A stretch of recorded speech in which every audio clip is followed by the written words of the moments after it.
Hello दोस्तों, देखियो अहाँ सबके देखाबऽ जा रहल छी बथुआ के साग के झोर केना बनायल जाइ छै। तो देखियो सबसे पहले ई की कहै छै एना कऽ कऽ बढ़िया से एकरा पातल कऽ कऽ गाढ़ा गाढ़ा कयल जाइ छै। देखियो जे हिसाब से देखा रहल छी ओहि हिसाब से ठीक। एहिके बाद एहिमे माड़ जे होइ छै पसौआ भात के जे माड़ होइ छै ओहिमे धऽ देबै रस में ठीक। ओहिके बाद बढ़िया से मिला देबै। देखियो कते मस्त सब मिला देबै। अगर अहाँके फुल रेसिपी देखऽ के यऽ जानऽ के यऽ तो अपन ब्लॉग ई चैनल पर ब्लॉग डालि देने छी, जाकऽ अहाँ सब जरूर देखब।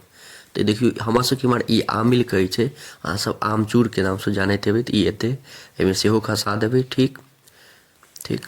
आब एकर तड़का लगेबै तऽ एहिमे तेजपत्ता ई सब जमाइन मिरचाइ ई सब धऽ कऽ गरमा कऽ एहिमे धऽ देबै। देखियो एहि हिसाब से एकरा झाँपि देबै जे उड़ै नहि।